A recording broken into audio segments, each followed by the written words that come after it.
Good. Hopefully everything will work. I have no idea. We're sitting here in Motel 6 in Huron, Ohio.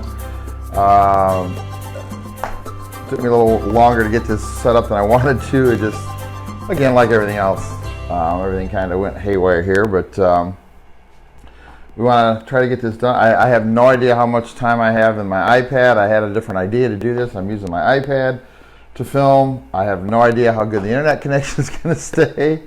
So you're going to see us on the road without control, and we'll see what happens. Probably going to be a little shorter today than normal. We'll probably run about a half hour, maybe 35 minutes, just to kind of get make sure we have enough time to do everything.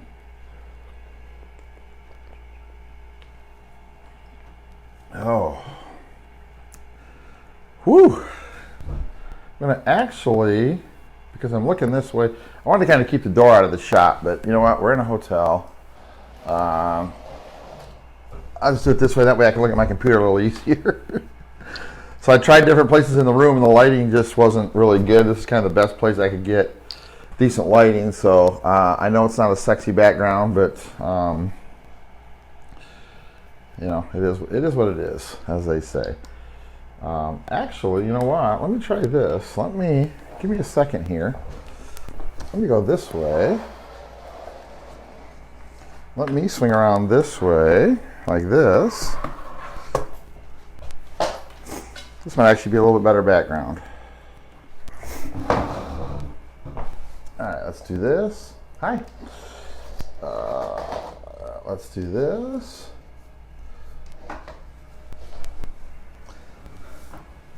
That's a little better than the door, I guess. I don't know. It's just this is kind of the best place to be. So here we are. But anyway, good morning. Good happy new week. We are 9th of November. Good to see everybody. This is Teaching Fishing Coffee Hour for November 9th. We are in a little bit different digs. We are actually in Huron, Ohio, just outside of Sandusky. Royce's old school coffee hour. Amen. We just finished up our 2020. Huron, Ohio, just outside. Wanted to check the sound. We just finished up our 2020 fishing education weekend, which is a 4-day weekend. We bring a bunch of guys together. We share fishing information on the water. We fish together. We have dinner and breakfast together. We have seminars every night and every morning.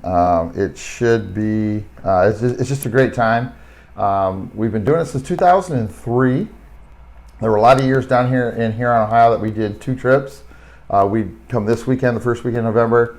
Everybody would go home, the staff and myself would stay, and we'd fish Monday, Tuesday, and Wednesday, early Thursday morning, and the next group would come in Thursday afternoon, and we'd start over again. So we sat down and figured the other day, we started in 2003, and we know we had 6 years for sure that we did doubles. So this is our 23rd, 24th time doing it here in Huron.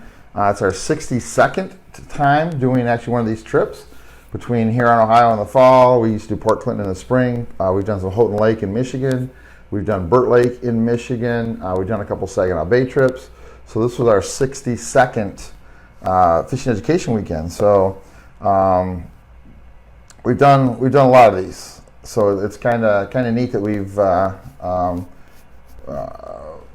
chance to do this. We got a chance to meet a lot of really cool people as we've done. You can see, oh, that's nice. You can see my breakfast bag in there.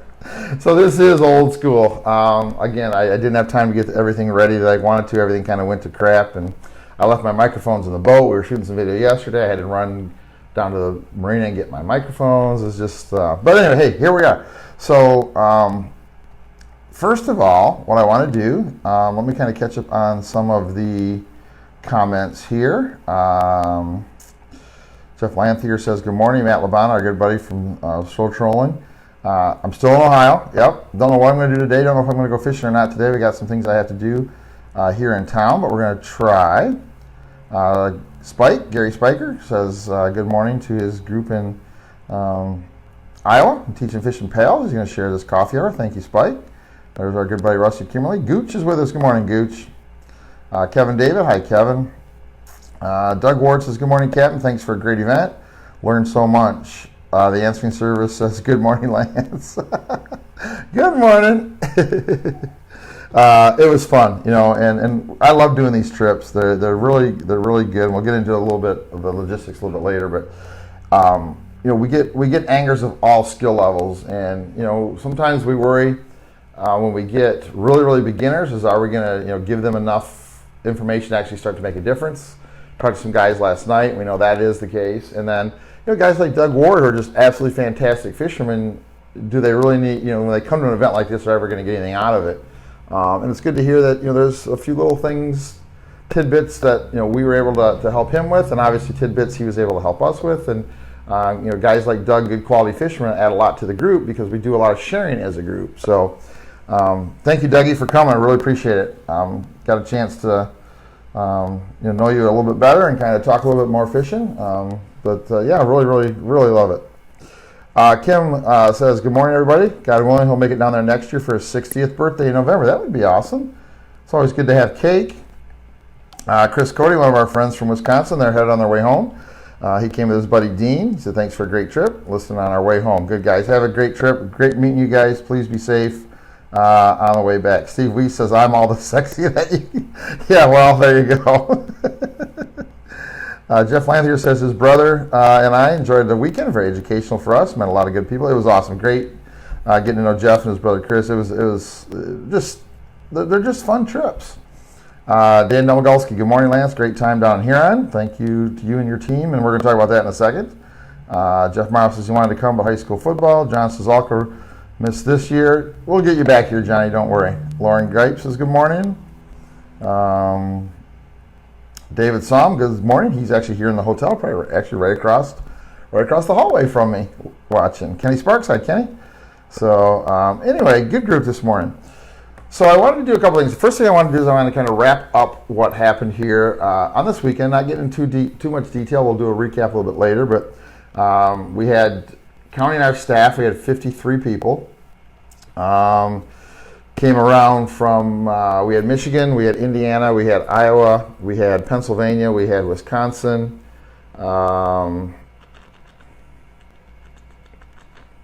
we had Tennessee. So that's there's seven states right there. So a good mix of guys.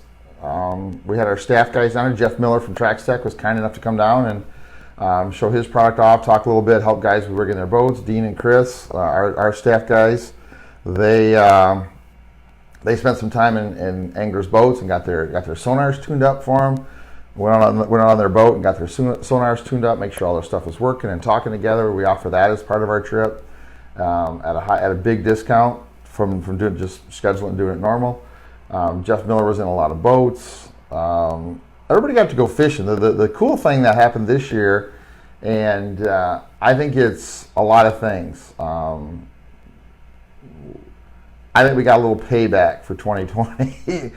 We had 3 days of great weather, 3 days of fantastic fishing. When I say great weather, I mean Lake Erie without a ripple yesterday for most of the day.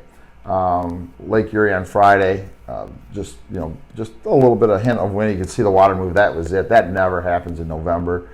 We fished in shirt sleeves yesterday. Could have done it on Thursday and Friday both. The fishing was fantastic. Once the guys got dialed in, we had a lot of boats catching 8, 12, 16, 20, 24. We got 36 walleye yesterday on the Angler Quest pontoon. A lot of guys had double digits, 10, 12, 14 fish. And these are nice fish. These are 4 to 8 pound fish. We had one a little over 11 come in this weekend. It was just an absolute riot. So good fishing, good weather, good people. Obviously, we always have good people here. And we learned a little bit. So I start Thursday with kind of a general fishing seminar Thursday, and then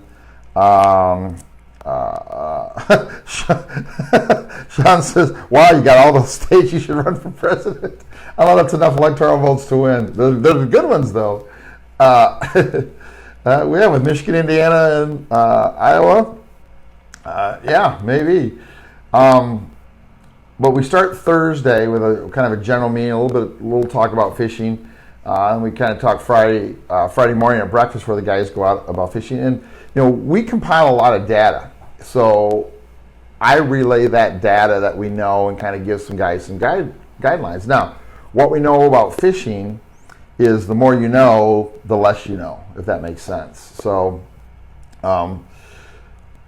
we found out this year that some of the data that we had before, although I'm going to still say it's right, just because when you have enough data and something happens, you can say that that's right. But there were some things that happened this year that happened differently than what I expected. So we're going to kind of go back, kind of recompile data. We'll add this year's information to our last. I've been coming down here since I think my buddy Mark Sack brought me down here for the first time, like 1996. So we've been coming down here for, let's say, 25 years. For all those years we had our trips, we've had all the guys on our trip, all the anglers on our trip record data. So we've got all of this data. And it says certain things, right? But this year there were a few outliers. So we're going to have to go back and kind of add that in and kind of see how it changes our data, but also look at it different. We very, very rarely get really, really sunny, flat, calm weather this time of year with this water temperature. So I'm going to pull some of our old data out. And this is why I'm so adamant about you guys keeping records. Going to pull some of our old data out with these weather conditions and see if those outliers actually existed and just got lost in the big pile of data. So if I have 100 data points and they're all different kinds of weather and all different kinds of water temperatures, and that data says one thing, but I have an outlier in there that is a completely different weather condition, even though it looks close, but it's really different. If I pull that outlier out, does that change this data? And does that outlier from 15 years ago with the same conditions we had? Because we've had these same conditions twice since we've been coming down here.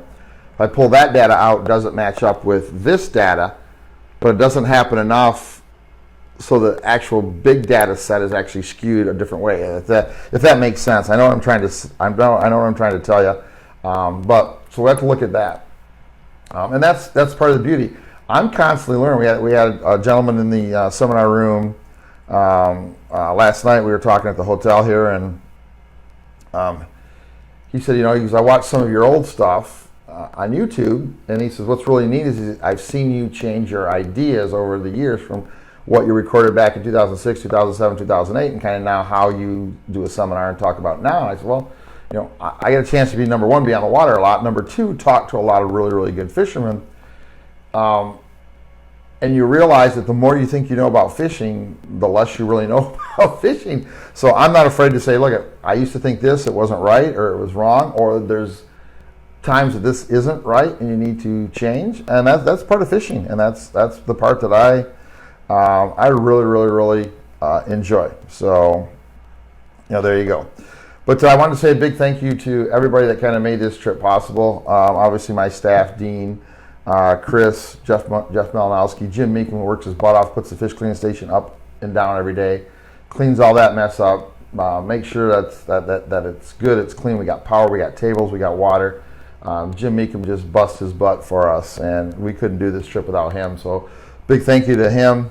Jim Mick helped gather all the data and analyze our data every day so we could give a fishing report in the morning of what worked, what areas worked, what depth of water, what speed, what lures, what lure color.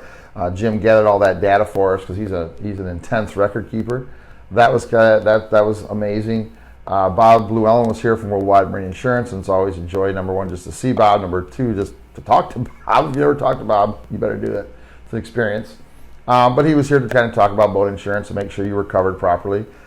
Jeff Miller from Trax Tech, been a long time Walleye 101 teaching fishing family member. We appreciate him coming down here. And then Ali Shakur came, and he was our guest speaker on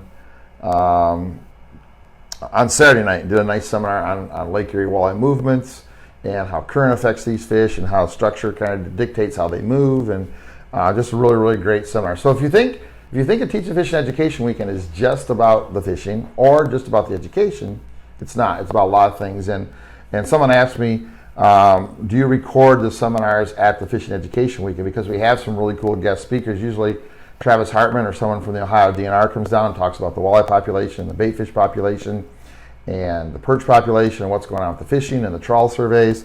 They couldn't this year because of, you know, COVID. They couldn't come. But I do not tape the seminars here. We do not record them because we feel that the folks who come to the seminar and pay to come to the weekend deserve different, deeper, more detailed, more intense information because they are on the trip and they deserve to have it, and it really doesn't get leaked out to the general public. They're paying to come to a place to participate in an event, and that stuff kind of stays private. So John makes a great point. Fishing education weekends are about friendship. We paired up two guys. Dave Solom's on here. We paired up Dave with a guy he didn't know from Pittsburgh who had a boat, didn't have a partner. Dave didn't have a boat. We teamed them up. They fished for 2.5 days together. They stayed an extra night. They stayed last night, Sunday. They're going to fish today, Monday. Never met each other before. It's just kind of how the whole thing happens. They're great events, not just for the education, not just for the fishing, not just for the sharing of information, but you do make a lot of friendships. You meet a lot of cool people. Kim, nope, nobody caught any perch that I know of, and nobody said anything, so I don't think so. So just a quick recap. Lots of fish in deeper water than we thought. We were catching a lot of fish in 42, 44, 46 feet of water. Traditionally, with these water temperatures this time of year, the fish should be in closer, and there are a lot of fish in closer. If you look at your sonar, you can get fooled to fishing in closer, but it seemed like the fish that were out a little further were more consistent biters. So we were fishing, 46 feet of water. It seemed like getting our lures down 17 to 20 feet was perfect.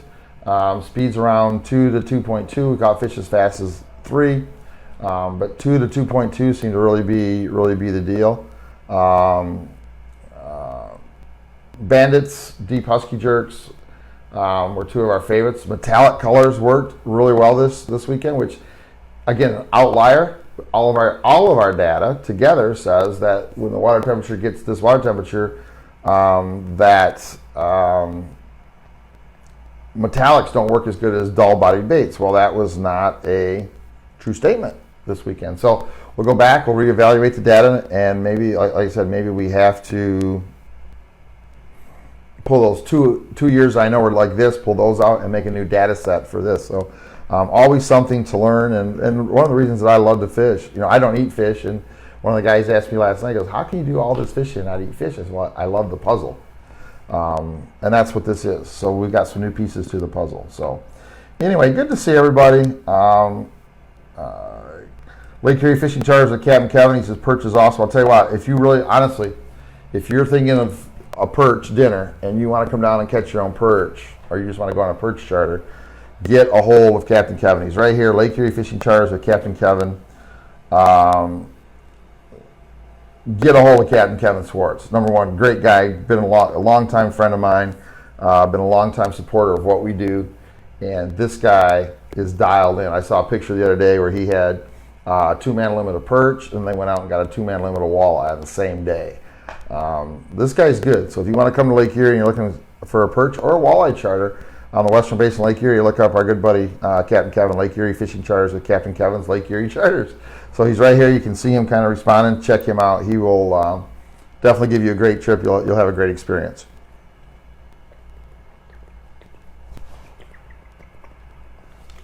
Sorry, I'm parched. All right, so let's kind of have a little chat like we do at coffee hour. So we usually kind of come up with a couple of topics. I'm sorry I didn't do a promo last night. I feel bad. And it's funny, you can see it in our numbers, because when we were promoting on, we do a little promo video, and then we sent that promo video to 11, 12, 15 other Facebook pages. We were getting 120, 130, 140 guys. We're down to 60. I didn't get the promo done. That's my problem. Things just get crazy here. Again, it's my trip, so I got to kind of organize everything. But that's not important. But definitely need to do promos. They definitely make a difference. So I'm going to take Corey's question. I want to ask you guys a question. So Corey says, did they seem to key on different bait or Moochelle with the calmer conditions, like pushing shatter shiners to the surface? No, it didn't. It's funny. It was a little cooler. The water was a little colder, and the water was a little lumpier. It never was lumpy, but it was wavier on Thursday and Friday. Friday, we marked a lot of fish up at 8, 10 feet, right? And I couldn't get those fish to bite. I don't know that anybody really did it consistently. Those are traditionally, this time of year, the biters. But it was very, very flat calm, very, very bright sun. Those high fish didn't go, and the conditions were perfect for high fish to go, and they just didn't. The fish that we ended up catching all 3 days were in the middle of the water column, right? I'm going to say most of the fish that we caught, the baits were 15 to 20 feet deep, kind of in that part of the world, and 35 to 48 feet of water, with 45, 46 feet of water being the best most days. So there were high fish on Thursday, high fish on Friday. It got flat calm, which you would think would bring fish to the surface because plankton comes up, bait comes up. The high fish disappeared on Saturday and Sunday on the sonar. So something I'm kind of still, my wheels have been turning. I had a hard time sleeping last night. I got about 2 pages of notes. Like, why did we see this? Why did this happen? Why did this happen? So I'll go back and analyze the data we have. I'll call a couple of friends I know that fish. I'll call a couple of my biologist buddies, Ali Shakur being one of them, Travis Hartman, and say, look, here's what we saw. What do you think happened? So we'll kind of throw those pieces of the puzzle in there and see. I'll see what happens. So again, it's always a learning experience. Matt, I know Matt was out the last couple of days fishing. He says, talking to Corey, he says, we found as the sun came up, our high lines fire. Okay, so look at this, and this is why it's so important to talk to lots of anglers. So Matt just popped in a nice little piece of information. He says, we found as the sun came up, our high lines fired at high speeds, mid-twos. Then they switched to slower speeds midday. 1.2 to 1.4 P10s, 50, 52 ounce was crazy. That speed of 50, 52 ounce, even on a P10, you're probably down 14, 15 feet. So you're down in that column. So we just couldn't get those high fish, man. A lot of fish on our sonar, a lot of walleyes on our sonar, 7, 8, 9, 10 feet deep. We just could not get those fish to fire. We tried, just could not get them to fire. So anyway, all right, we had great weather this weekend. So here's kind of our topic for the day. Great weather this weekend. Flat calm conditions. Again, shirt sleeves, first week in November. It was just really, really nice. So my discussion question for today is, what is the nicest weather you've ever walleye fished in, and what is the crappiest weather you've ever walleye fished in? I know we all got weather stories, so that's kind of our light discussion for this morning, coffee hour. What is the best weather you've ever walleye fished in, and what is the worst? Now, today would have been a beautiful day in June, but it wouldn't have been as memorable in June because it was June. But we had June days in November, so we've had a couple times on trips we've had weather like this, weather that you don't expect. Again, when you get up in June, you go, oh, it's just another day. But in November, I count this as some of the best weather we've ever fished in because what it has been down here in November. Worst weather I've ever fished in. I have fished a couple tournaments where it was literally, as my buddy Steve Bone used to say, blowing 100 and raining sideways. And I remember one day on Lake Oahe, and it was like that, and we had a 40-mile run to where our fish were, and the rain's just instantly going down. It didn't matter what you wore, you were going to get wet, and you're miserable by 8 o'clock. I've had a lot of those days. Roughest day I've ever been on. The only time I was ever scared in a boat was the PWT tournament in 2001 out of Dunkirk, New York. They sent us on a day they probably shouldn't have sent us. Actually, it was 2002. They sent us on a day they probably shouldn't have sent us, and got 10 miles away from the ramp, going with the waves, caught a couple nice fish, and instantly got the call that they were calling the day and had to run back into that. It took us almost 4 hours to come back, 13 miles. So we've had a few days like that. I had a day on Saginaw Bay a couple years ago on the Angler Quest. We stayed for one more pass. to finish up our 6-man limit, and it cost us. It took us, again, almost 4 hours to go, 10 miles to get back, and we were going right into these waves. And the Angler Quest, because it is open, because there's a pontoon, it kind of goes up and goes down the waves. And when it hits a wave, as opposed to a regular boat having a bow, kind of spraying to the side, one of the disadvantages of a center console boat anyway, but the pontoon, is when you hit a wave, all that green water above the hull comes in the boat. And I had 6 soaked passengers. Now, they were all the people from motor guiding. It was 85 degrees outside, so we laughed about it. But it was a little hairy coming back. It was a little hairy. Had to drive every wave. So, what's the best and worst walleye weather you faced? Matt says yesterday had to be one of the nicest days ever. He said the worst was 7-footers out of Southwest, 10 to 12 miles offshore. Yeah, no thank you. Nick Wigglesworth says 75 and sunny with no wind. And then he says his worst, heavy rain, 50-mile-an-hour winds, and 3-foot rollers. I hate fishing in bad weather. My rule of thumb is this. If I have to put on I have 2 sets of rain gear, right? Actually, I have 3. I have kind of just a light summer. It's kind of a little breezy. I want to stay, cut some of the wind, or it's a real light mist. I have another one that's my actual everyday rain gear that I wear. And then I have really foul weather, get it all wraps up and snaps up and all that stuff. And my rule of thumb is now, if I leave the dock and I have to put my heavy duty rain gear on to just leave the dock, we're not going fishing. There's no way. Not going to happen. If I get on the water and I have to put it on, I'm okay with that. But to leave the dock when you have to snuggle up and get your face and completely seal yourself because it's already that bad, to leave the dock, we're not going fishing. We're going to breakfast and rescheduling the day. That's my new rule of thumb. So, Corey says the tornado at the PWT in Augrey was interesting. That was very interesting. That was a situation. Again, we went out. Had a tornado come through. They called us in. Some of the guys on a different part of the lake where it never got rough or never saw the tornado didn't come in. So they ended up, what do? We call everybody in. Some guys didn't hear the call because they were too far away or didn't see bad weather, didn't come in. Half the guys came in when they were supposed to come in. They weighed their fish. These guys came in at the regular time after we'd already called the tournament at noon. So they ended up trashing the day, which I think was the wrong decision, but that's another story for another day. Larry Ellis says, I remember a terrible rainstorm on July 29th, Charter, with him and his grandsons, but the boys still caught fish. That wasn't too bad, Larry. That was a little bit of rain. But it rained hard for a little bit, and it rained all day. We had Larry and his wife and his 2 grandsons, and the grandsons just got out there in the rain with me, and we just let it rip and caught a lot of fish that day. So that was just a little bit of rain. That was nothing too bad. Phil says he had a great day back in April, right after the boating restrictions were lifted. It was like 40, 50 degrees and sunny, but the fishing was off the charts. Hot fishing makes any weather great weather. For the most part, I agree with that. I do agree that good fishing can make up for a lot of things. Terry says his worst was in the beginning of December. Ran into a patch of water, 4-foot waves. It was like jello. Really, the water was semi-rubber, and the water rolled like jello. Wonder what that was. December, you can expect bad weather. Ed Bolanowski says got caught north of North Bass Island, 4 to 5 foot waves and driving rain.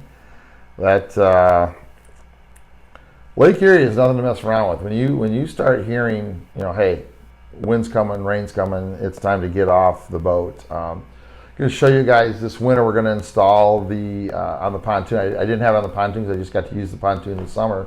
Wish I would have. It was 2 days. I wish I would have had it.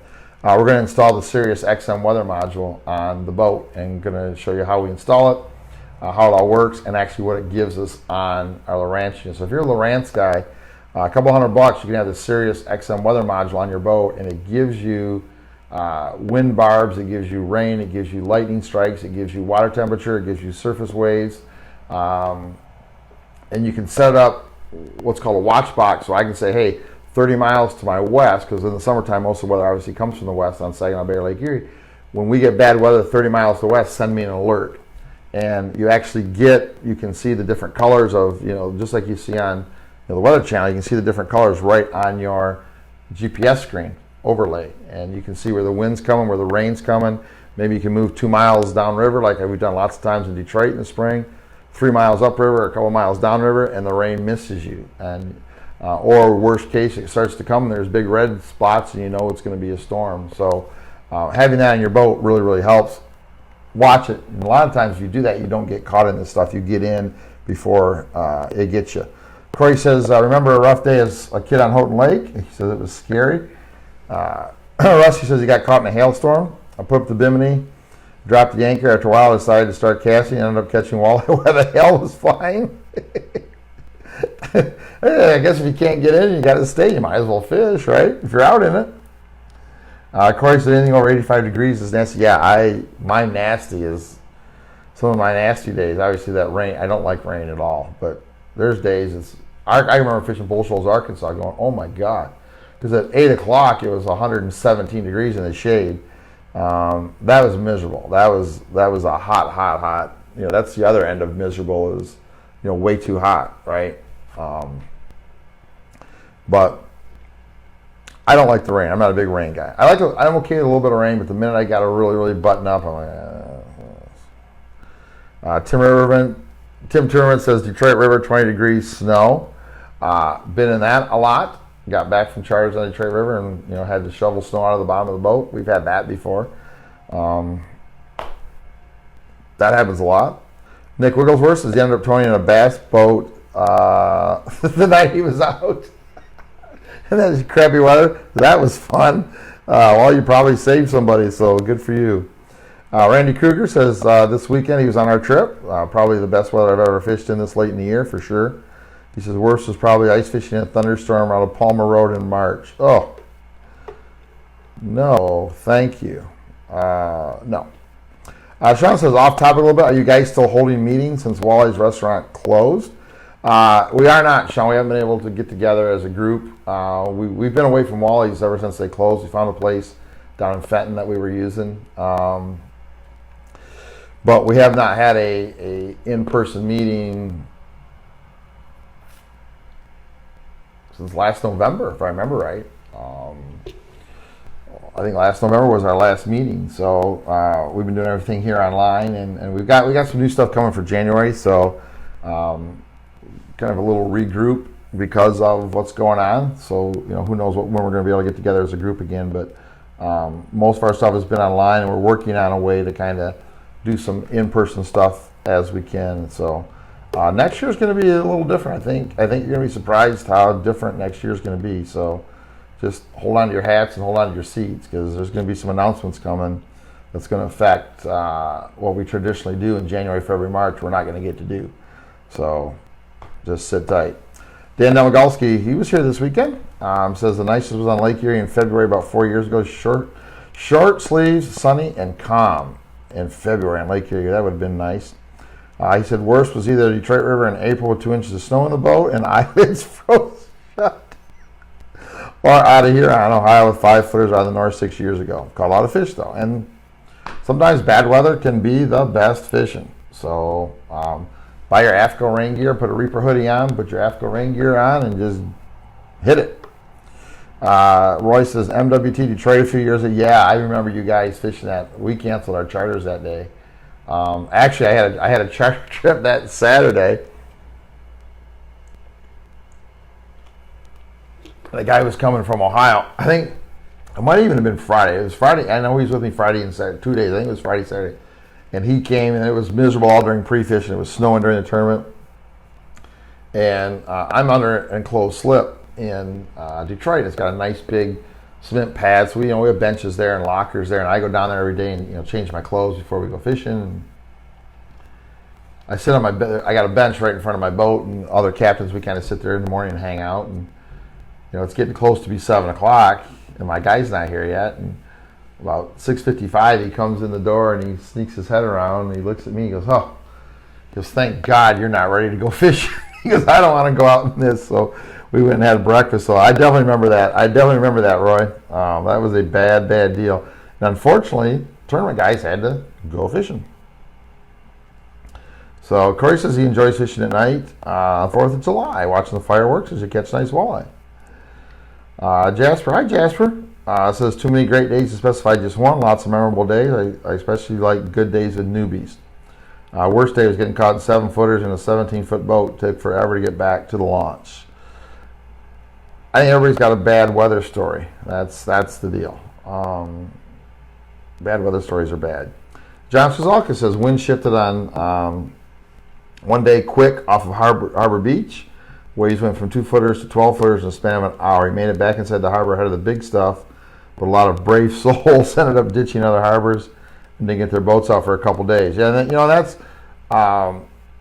two good points there. Don't be that guy. Don't be the last guy in, the toughest guy to get in, because when it turns, it turns. If you're going to fish the Great Lakes, learn the weather. Learn the signs that say you've got to get off. Some of the signs are actually good weather, but you see things and go, we got to go, because in an hour this is going to be miserable.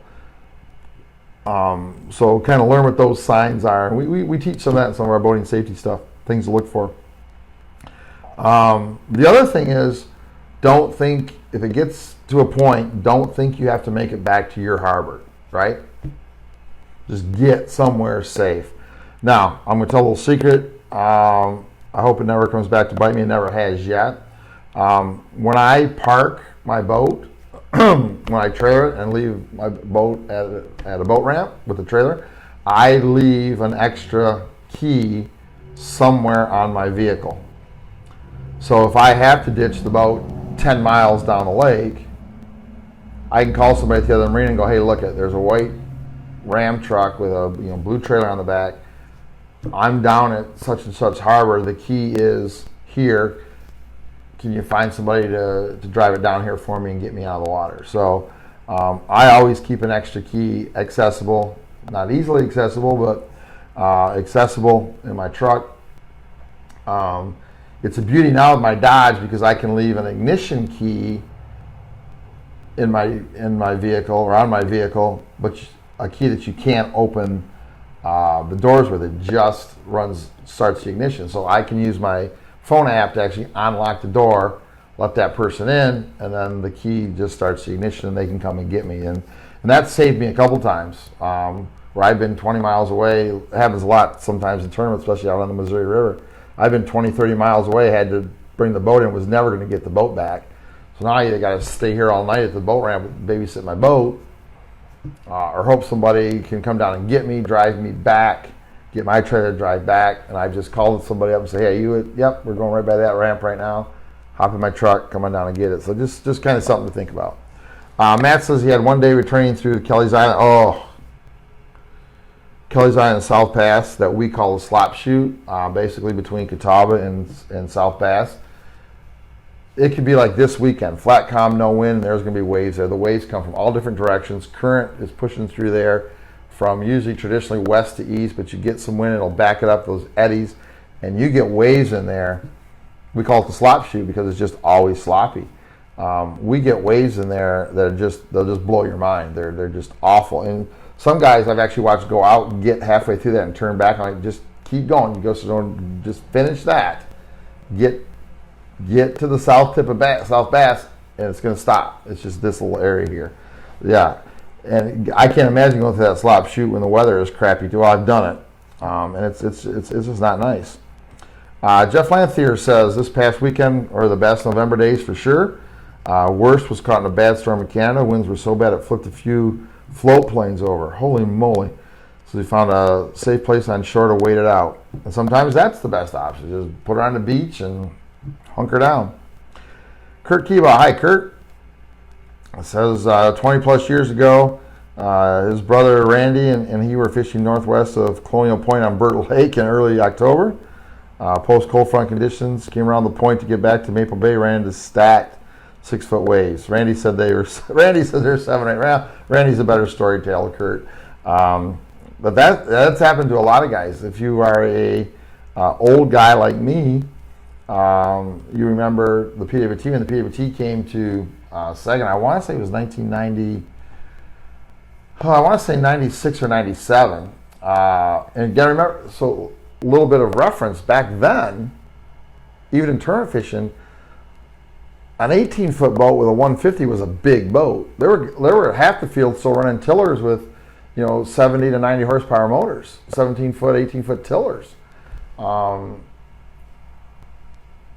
They ran from the mouth of the Saginaw River all the way out past the Charities. And fishing was good. They were out there. And that's typically, let's call it a 45-minute run. That's kind of what it is, right?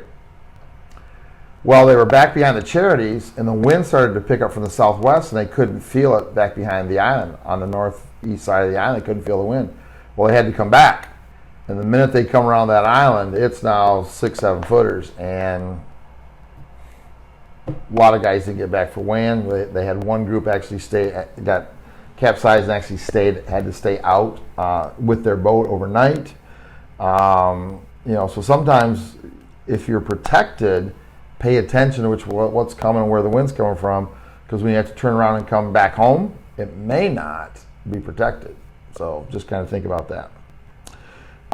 Roy, yeah, I was thinking about this. Roy says pre-fishing for the Fall Classic on the Saginaw River in Saginaw Bay this year. He says he got caught in a nasty storm that blew through. I was with John Carter. We could not keep the waves out of the boat. Yes. Ed Clendon. Hey, Eddie, thank you for the text yesterday. I appreciate it. You know how crazy these things get. Appreciate you thinking of us, sending us good thoughts. Appreciate you, brother. We'll get together and chat soon. On a side note, COVID kept a lot of our traditional guys away, guys that always come on this trip. I think Ed Clendenin and his gang, El Van Brocklin and Ken Massengill, they didn't come. A lot of folks who just come on this trip, hey, we're going to see these guys this fall. They just didn't come. They weren't comfortable, and that's okay. We'll see them next year, but it was a great trip. Lots of new guys. I think over half of our guys were new guys. I'm gonna back up. I'm gonna tell you it was more than half, maybe 3/4 of the guys that were here were new guys, first time. And a lot of those we met through coffee hour. So, coffee hour was just kind of our way to get through COVID and kind of have a reason to get up every day. But what a blessing it is, because we got to meet new people virtually online, obviously, but then those people turned into people we got to meet on this trip, and actually have become fast friends. So as much as it was hard to remember this year, a lot of times, God has a plan. God has a bigger plan, and we don't always see what that plan is. And sometimes we don't see the blessing until after we've gone through the frustration. So next time you're frustrated and angry, I know for me it's become a lot clearer this weekend that there were blessings in the bad part of this year. So hopefully when you are in a bad spot, you can remember that somewhere there's I know it's hard. I've shared what I went through during COVID multiple times, but there's blessings on the other end a lot of times. It's just getting to the other end that can sometimes be tough. So Gooch, my man Gooch, says his worst day, went out fishing with a buddy, probably shouldn't have even been out on the water because of a small craft advisory. Yes, you should not have been on the water with a small craft advisory. Didn't go very far out, but the waves were rolling over the boat and we had a rough time setting gear and even just standing up. The only good thing is that we got our limit pretty quick, got the heck out of the water. Probably not one of the smartest things I've ever done, but one I'll always remember. Isn't that funny? Some of the dumbest things we do are some of the best memories we have. So, Gooch, be careful, man. Small craft advisories aren't anything to mess around with. Nothing to mess around with. Dan Domagalski, great idea about the spare key. That thing is, I'll tell you what, that spare key has saved me. I can't tell you how many times that someone's had to come get me. Especially when I was tournament fishing, because you run forever to go pre-fish. And you're like, well, that didn't work out. Now I gotta get back, and now you can't get back. So what do you do? Well, literally, what do you do? Maybe you're the only guy at the ramp. Maybe you're fishing. You're fishing, and you end up at a ramp that nobody's at. Do you stay there with your boat, tie your boat up, stay there all night until the weather gets good, and drive back? What do you do? So having the ability for somebody to come get you is a big deal. Ed Bolanowski says this June we had great weather on Erie and beat up the fish. By the time we packed everything up, fog had rolled in. And we had to crawl from north end to Kelly's Land about 5 miles an hour. Great weather and bad weather in the same day sometime. Chris McCauley says, worst weather, not in a boat. Surf fishing in Lake Michigan. Watching my best friend while we were we're caught in a rip current. Water spout warnings when we turn the radio on in the truck. That's dangerous because that can happen really, really, really quick. Chris was talking, and we'll cover this a little bit later, somewhere down the road this winter. We got talking about current on Lake Erie, and Chris had a good little conversation, a good little insight into currents and rip currents on the lake, and all the current doesn't go one way, and sometimes you get these seams. And we saw it yesterday, and I'm going to do a recap a little bit later about our trip and kind of some things that we saw. But that current's not anything to mess around with, and I can't imagine being in the water in waders and getting caught in something that kind of you weren't expecting to get caught in. That's brutal. Rusty says 3 times this year we timed it right, made it to the truck just as the rain started falling. We set the ramp being cheap entertainment. I shouldn't say it because I feel bad for the people, but and that's one of the reasons I love my XM radio, our Sirius weather module. Is you see that and you look at the guys, go, guys, we got to go. And I got a little video I'll show you just because I'm going to rib them a little bit, but I'll post a video a little later this week here on the Teaching Fishing Facebook page. Dean, my good buddy Dean Cushman, I mean my brother from another mother, Dean Cushman, we're in the same marina at Lever Marina in Detroit. He's right behind me, but I'm on the covered side with great big beautiful covers and places to sit on benches, and he's on the uncovered side, so he's got to cover his boat every day. So we came in one day, and I'm watching the weather. I know it's going to start to rain, and I come in and we dock, and the instant we get in our slip, I mean, the minute we get in our slip, we hook the boat up, it starts to pour, and I mean a downpour. And all of a sudden, here comes old Dino coming down into the harbor, pulling in, tying his boat up. It's raining, his boat's open, it's just pouring down rain. I've got about a 30-second video of my boat sitting in the slip, looking across the slip, and there's poor Dean in his boat. So I'm going to show that because it's kind of funny. Paige says, years ago we were on Erie, a storm came up, and a few of the fishermen did not make it back to shore. I've been in tournaments where we've had boaters go over. That Dunkirk tournament was one of them. That is scary. That's really scary when somebody else is down there. Kurt says 12 miles out on Lake Michigan with a 17-foot crest liner. Ugh. That sounds like the start of a eulogy. East wind was forecast to lay down as the day went on. It did not. It built and worsened. We started taking waves over the stern and pulled lines, turned to go in, took a few over the bow. Bilge couldn't keep up. Told everyone to get their life jackets on. 30-mile-an-hour boat was doing 9 miles an hour wide open, full of water.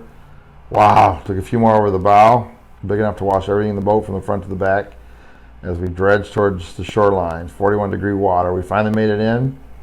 I thought we were all going to die. Never been so scared in a boat in my life. Put it up for sale the next day and bought an 18-foot Lund Fisherman. Yeah, nothing will make you want to buy a bigger boat faster than being in a boat that's too small. And I'm going to tell you, honestly, for the Great Lakes, every single one of us watching is a boat that's too small. It can get bad in a hurry. Nick says, coffee hour. We need bonfire hour just to tell fishing stories. That would be kind of fun. Let me see if I can find some extra time in my week. Alabama Brocker, good morning. We missed you, buddy. Jim Bishop says, coffee hour was the medicine we needed. Thank you. Well, I told a couple stories this weekend at the education weekend about